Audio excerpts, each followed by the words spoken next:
NIB unions try to force out Director Algernon Cargill. We are not happy in the way things are being handled. Good evening, Bahamas. This is NB12 broadcasting from Cable 12 Studios on Robinson Road. Here's what else is in news tonight. A tornado rips through homes and businesses in Abaco. An employee of Grand Bahama Power Company killed on the job. Popular Bahamian band Baha meant to sign a major record deal, plus an American teenager acquitted of murder. Those stories and so much more on the way. I'm Nikia DeVoe and NB12 starts right now.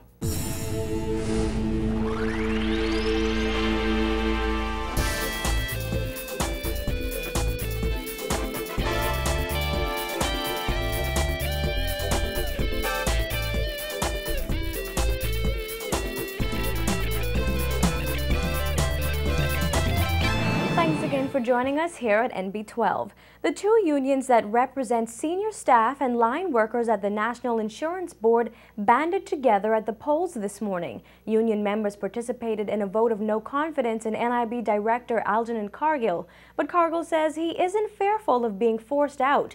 Our Jasmine Bonamy has both sides of the story in this next report.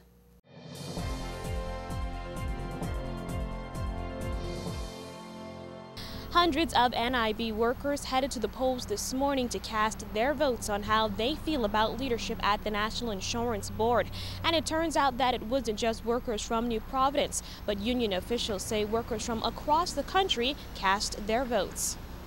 NIB workers in New Providence cast their votes at the Church of God of Prophecy on Blue Hill Road starting at 9 this morning. The polls closed at noon. Today's voting was initiated by the Union of Public Officers and the Public Managers Union, which together represent 90% of NIB staff according to union officials. For the past 2 years, the unions have complained about senior management at NIB. But the move coming so swiftly after a new government took office has raised questions of political influence. President of the UPO, Jerry Swan, says today's action was not about politics. Instead, he says workers continue to complain that they were never happy with the iron hand with which Cargill allegedly ruled and his alleged aggressive management style. Whenever you make a remark that the staff don't want to work, this is 2012. They don't want to be working like no slave. That's what the bottom line is. You know, we have a unionized environment, and it's not being operated like that. And we have been saying and agitating about this for some time.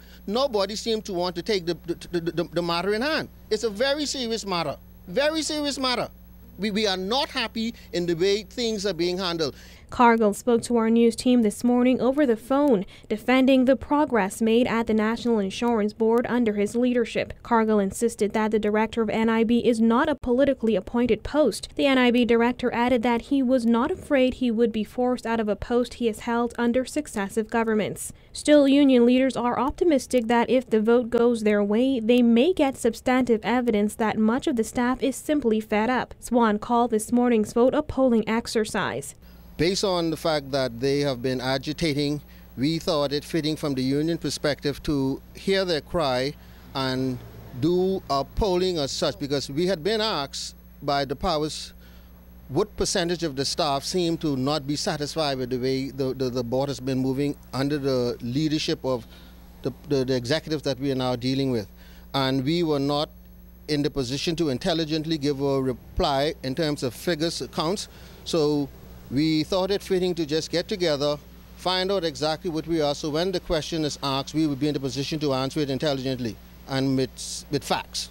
Swan says the unions will not release the outcome of their voting, choosing to handle the matter internally. He adds that once the votes are counted and union leaders have a clear picture of how their members feel, they will take their concerns to labor officials. We are privy to having meetings with the powers to be, and when these questions are asked, we want to be in the position to intelligently answer them. That's all it would be. I'll say this, if the minister was to ask a question and we will be at liberty to answer, we will tell him what the situation is. That's what it's all about.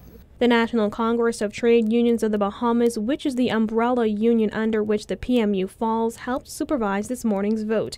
Reporting for NB12, I'm Jasmine Bonamy. The families affected by that severe weather system that passed over Abaco yesterday receiving assistance today as National Emergency Management Agency or NEMA officials prepare for the 2012 hurricane season. Charisma Robinson reports.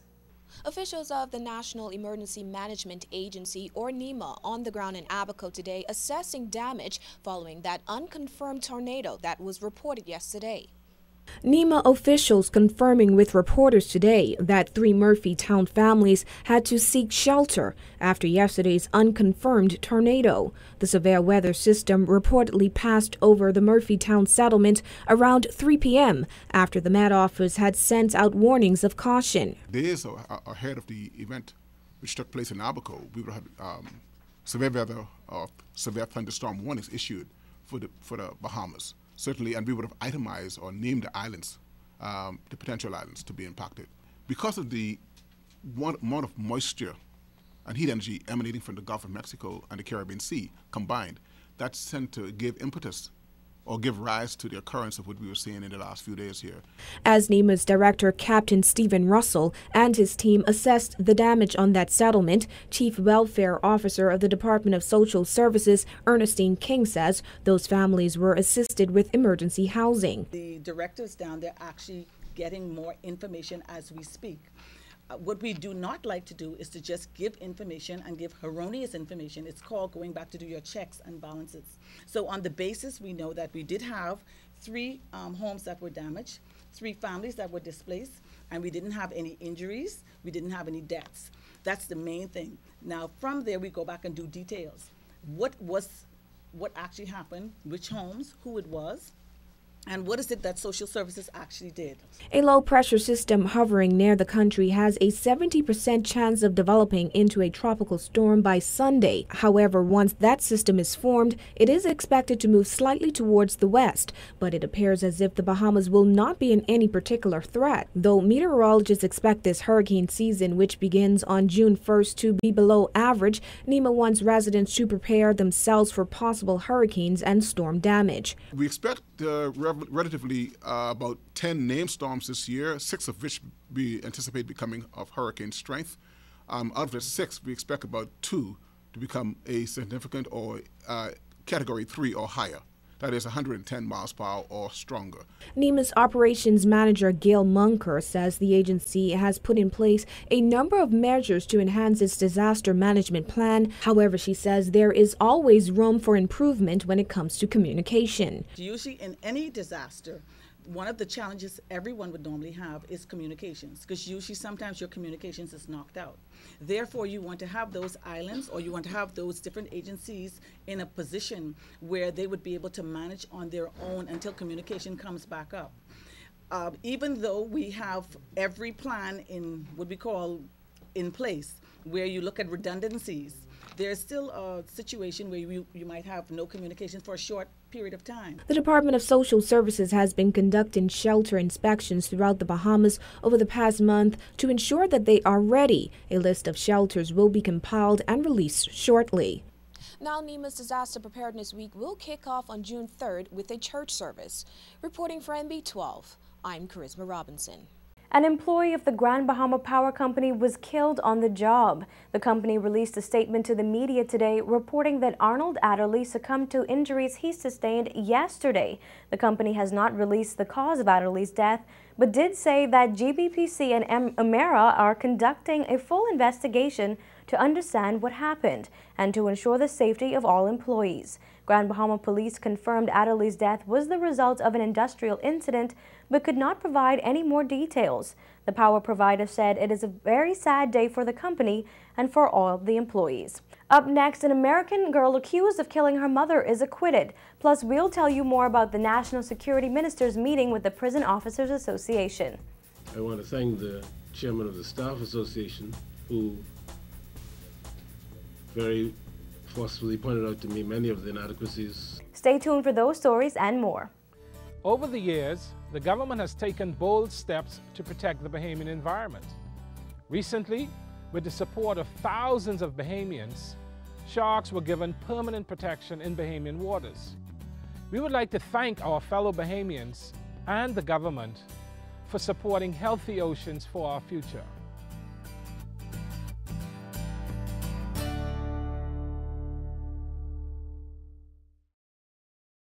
Convenience and gift-giving are mastered this Mother's Day. Introducing the perfect gift for all gift-giving occasions. Commonwealth Bank's MasterCard prepaid and gift cards. Mom will enjoy that perfect gift that is guaranteed to be the right color, the right size, and just what she wanted because she can choose it herself. Purchase a MasterCard prepaid or gift card from any Commonwealth Bank branch, and you will be entered to win a $500 gift card. Offer good until May 31st. Commonwealth Bank, leader in personal banking services.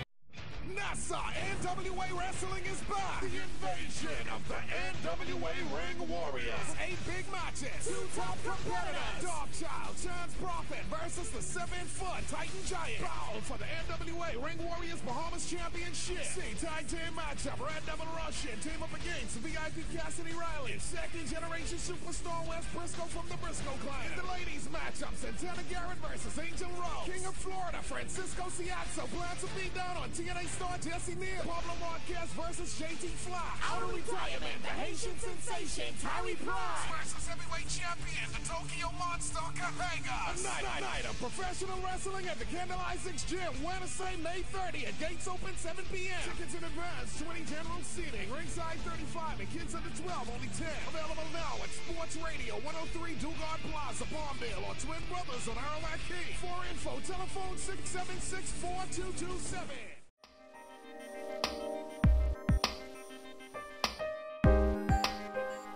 Welcome to this segment of Setting Up Your Parental Controls. We know you can't watch your children every second, but you can control what they watch, even when you're not around. Follow these 3 easy steps. 1.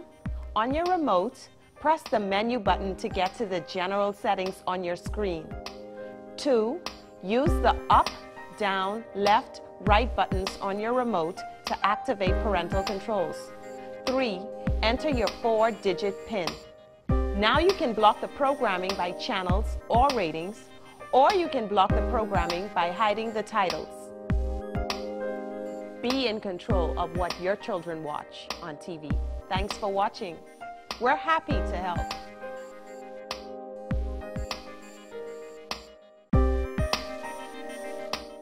Thanks for staying with us. An American teenager was today acquitted of murdering her mother after a judge ruled there was insufficient evidence to convict her. Prosecutors alleged that 18-year-old Madison Pugh and her former Bahamian lover, 24-year-old Zindal McKinney, were responsible for the murder of Anna Garrison, whose body was found wrapped in sheets on the side of Fox Hill Road South on July 4, 2009. Ambrose and Brister offered no further evidence against Pugh as a result of a ruling by Justice Roy Jones on the testimony of Pennsylvania State Trooper Todd Hershey, who interviewed the girl, who was 16 at the time, in the absence of a guardian or lawyer on July 9th. Pugh's lawyer Elliot Lockhart had objected to the admissibility of Pugh's interview on the grounds that it was obtained under oppressive circumstances. In directing the jury, Justice Jones said there is insufficient evidence to convict the accused, Madison Pugh, of the offense as charged on the indictment, and directed them to enter a verdict of not guilty. Pugh remained in custody since her extradition from Pennsylvania to the United States on May 27th of 2010. She wept as she left the courtroom and walked past her former boyfriend in the prisoner's dock. Well, under the previous administration, the Prison Staff Association has continued to voice their displeasure about working conditions at Her Majesty's Prison. Well, during his tour of the Fox Hill facility yesterday, newly appointed Minister of National Security Bernard Nottage says President of the association Gregory Archer pointed out officers' concerns. Nottage called conditions at the prison inhumane and says the government will assist in obtaining 50 additional prison officers that have been requested by the association. I want to thank the chairman of the Staff Association, who very forcefully pointed out to me many of the inadequacies in the working conditions that they have. There are serious sanitation problems, shortage of staff. The superintendent has asked us to provide another 50 officers. But when I see the situation in which these officers work, I just wonder if even that is enough. Tensions at the prison peaked for several weeks in April after prison officers called in sick, saying they were fed up with working conditions, leadership at the Fox Hill facility, and outdated promotions. During the sick-out, superintendent of the prison, Dr. Ellison Ramming, confirmed that Defense Force officers were called in to help maintain order at the prison. Nottage says the government plans to do all it can to better the prison system.